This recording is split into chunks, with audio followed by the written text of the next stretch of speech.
날 7월 둘째 주 눈길 가는 소식 정리해드립니다.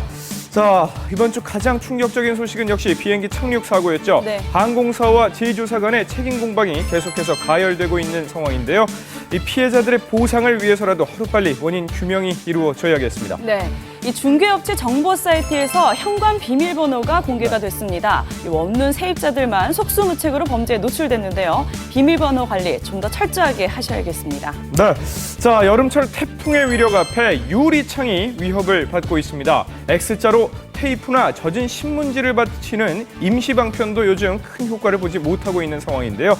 이 창틀부터 좀 신경을 쓰셔야 한다니까요. 잘 알아보시고 만반의 준비를 하셔야겠습니다. 네, 자 고윤준 씨 오늘 눈길 가는 소식도 전해주시죠. 네, 다음 주부터는 본격적인 휴가철을 앞두고 있습니다. 그 휴가철을 앞두고 있는 이 즈음해서 잠들어 있는 우리 아이들을 다시 한번 살펴봐야 할 사건이 있었습니다. 여행지 콘도에서 잠들어 있던 어린 남매가 베란다에서 추락하는 사고였습니다. 왜 이렇게 안타까운 일이 벌어진 것일까요? 그 현장을 직접 찾아봤습니다. 사건의 정황을 알아보기 위해 해당 콘도를 찾아갔습니다. 대체 그날 어린 남매에겐 무슨 일이 있었던 것일까요? 이곳 직원들에게 물어봤습니다. 9시 반 지나서 부모님들이 나오시더라고요. 자고 있었겠죠. 나왔다가 10시 40분 들어가죠. 그럼 한 1시간 10분 정도 외출을 하셨다고 네. 하시는 그러면 부모님들이 돌아오신 타이밍에 아이들은 이미 추락을 한 상태였어요.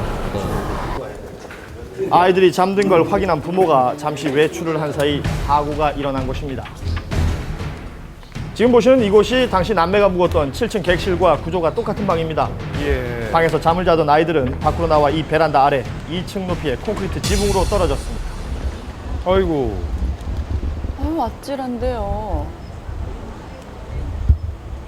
아니 이로 어떻게 나갔죠? 일어나 보니까 아무도 없고 캄캄했지. 그러다가 그 베란다 쪽으로 가서 떨어지게 된 거죠.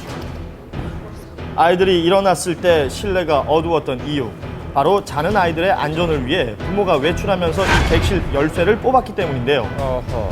객실 열쇠를 빼면 이렇듯 방 안의 전원이 모두 차단됩니다. 예. 그렇다면 왜 현관이 아닌 베란다로 나갔을까? 혹시 현관문이 잠겨 있었다면 보다시피 어린 남매가 문을 열기에는 어려움이 따랐을 것 같습니다. 지금 이 모든 정황을 추측할 뿐인데요. 어린 남매의 안타까운 사고, 추락 당시 아이들의 상태는 어땠는지 당시 현장에 출동했던 소방대원을 만나봤습니다. 나란히 누워 있었더라고요. 남자 아이 같은 경우는 의식이 있었어요. 저희가 이렇게 뭐 의식 확인을 했는데 이렇게 신음 소리를 내고 팔 동작 같은 것도 잘 움직이고 그랬었거든요. 근데 그 누나 같은 경우는 의식이 거의 소실된 상태까지 가 있었죠. 예. 6살 된 누나는 숨졌고 4살 남동생은 아직까지 치료 중입니다. 이번 사고에서도 볼 수 있는 것처럼 대부분의 부모님들은 아이들이 잠이 든 후 잠이 깰 때까지는 안전하다고 생각하는 경우가 많습니다. 그렇다면 우리 아이들, 이 낯선 공간에서 잠이 들 때 과연 안전한 것일까요? 아이들의 잠은 어른들과 많이 다르다고 하는데요. 직접 알아보기로 했습니다. 전문가와 부모의 동의하에 검사가 진행이 됐는데요. 다시 한번 해보자. 움직이면 또 해야 돼. 어떻습니까? 우리 친구 좀 집에서 잘 자는 편인가요? 네. 잠 자기 시작하면 다음 날까지 좀 푹 자는 편이에요. 뇌파의 흐름을 통해 수면 상태를 확인할 수 있는 수면 다원 검사. 잠에도 여러 단계가 있다고 하는데요. 얼마나 깊게 잠드는지 이 검사를 통해 알 수 있다고 합니다. 집이 아닌 낯선 곳에서 잠을 잤을 때 과연 아이의 수면 상태는 어떻게 나타날까? 본인이 잠든 것 같이 보이죠? 모습 같잖아요. 네네. 근데 실제로는 한 30초 이상 지금 잠을 깼다가 다시 이렇게 는 30초나. 눈을 감으면 보통 잠이 들었다고 생각하시죠?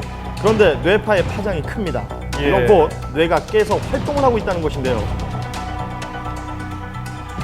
하룻밤 동안 아이의 수면 상태를 지켜봤습니다. 다음 날 검사 결과를 확인했습니다. 집에서는 잠을 잘 잔다는 아이, 과연 결과는 어떻게 나왔을까요? 옮기는 경우도 있거든요. 아이들의 경우에는 깊은 잠을 자다가 갑자기 잠을 깨서 뒤척이기도 하고 심지어는 주변 상황을 확인하고 자리에 앉기도 했고요. 예. 집이 아닌 낯선 곳이라 그런지 잠을 여러 번 깨는 행동을 보였습니다. 그래요. 지금 그런 모습을 보이는 게 이제 낯선 곳에서 잠을 자서 그런 건가요? 네. 그래서 아이들은 이제 수면 환경에 예민하기 때문에 잠을 자다가 중간에 깨게 되면 어떤 그 이성적인 판단이나 합리적인 사고를 하기 어려운 상태인 경우가 많습니다. 그래서 그런 상황에서는 어떤 일도 생길 수 있습니다.